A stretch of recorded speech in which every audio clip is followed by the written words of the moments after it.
Mark Ruffalo is an actor and director who starred in several movies, including Shutter Island and The Eternal Sunshine of the Spotless Mind. He's also an advocate for the moratorium to block drilling in the Catskills in the Southern Tier. Thanks for joining us, Mark. Sure, it's a pleasure to be here. And talk to me a little bit about why you've decided to lend your name to this issue. Well, I have a house on the Delaware River, a home, my family home, and I have 3 children. And you know, when this started about a couple of years ago, the talk of this, and I wanted to find out what it was about, and so I kind of went around and started looking. And really, what turned me around is I went to Dimmock, PA, and this is the water from somebody's well that had been contaminated by the fracking. And I spoke to these people, and these are people no different than any of us who welcomed this process into their neighborhood and in their homes and felt that it was going to be safe. They were told it was going to be safe, and now they have these contaminated wells and they can't drink their water. Now, this used to be clean water. And so I see that happening everywhere. Everywhere that they're doing this gas drilling, and they're telling us there's no problem with drilling. What I'm saying is, if there's no problem with drilling, then how come there's so many problems with drilling? So, am I against drilling in particular? No. But am I against the environmental impacts that it's having on water, on the air, on the quality of life in the communities? And there's a whole other thing that's happening in these communities. They're being torn apart. They're being torn apart. Families are tearing each other apart. Yeah, well, let me stop you there, because this is an issue where there are 2 sides to every story. That's right. There are a number of people who think this could bring an economic boom to the area. Yes. There are a number of people who think that natural gas is going to clean the air, 50% less carbon monoxide emissions. Yes. What do you think about that side? Well, I think we all, anyone who's for drilling and against drilling, wants clean air and clean water. I've heard it many, many times repeated. It's a shame that our farmers are in the position they're in, that they can't make a working wage farming.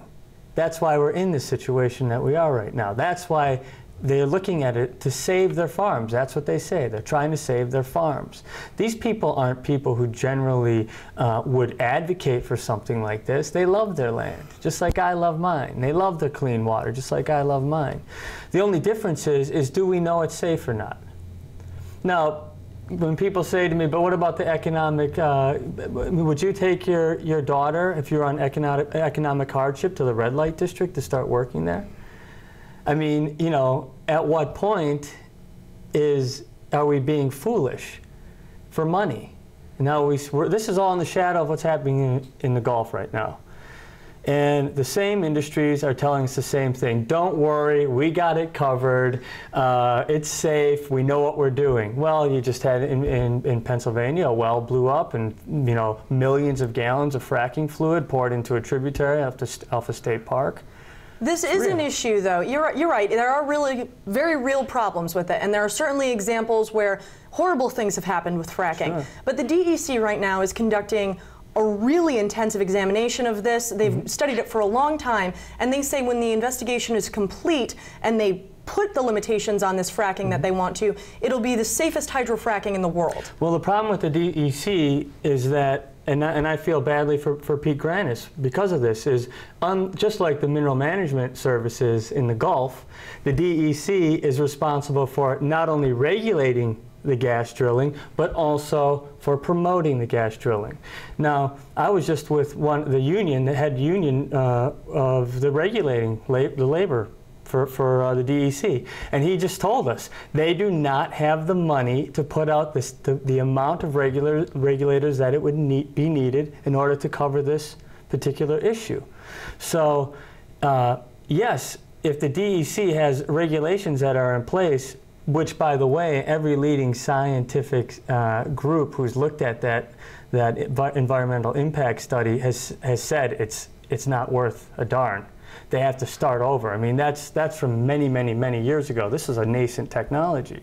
So then if this technology, the hydrofracking, clearly has a number of problems, but if it doesn't go through, do you prefer coal, electric plants, wind? What's your alternative solution? Well, you know, right now we're on the brink of what will be our energy policy for the next 30 years.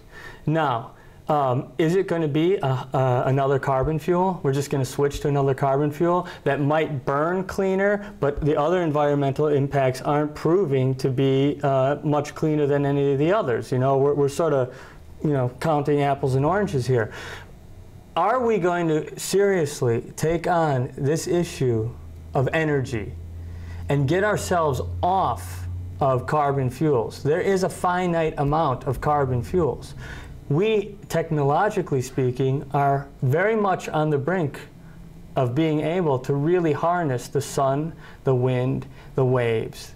We're only 20 years out from that.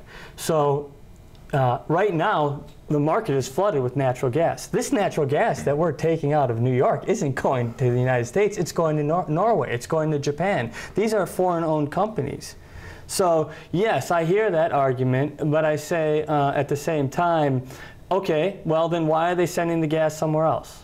But keeping it in New York State, did you have a chance to talk with lawmakers today, assemblymen, senators, who are going to take a stance on this side of the issue? I haven't today, but I have in the past. And I've sat with Senator Bonasek. You know, we talked to him for an hour and 45 minutes. He changed his position on this particular issue. When the facts start to come to light, people tend to trend to being more cautious. I'm not saying don't ban drilling. I'm saying just wait a second. The gas is going to be there in a year, okay? It's still going to be under you. The leasing companies are still going to want to lease it. It's not going anywhere. But we've seen continually that there are environmental problems that are serious. It's not a joke. So why not New York step up to the plate?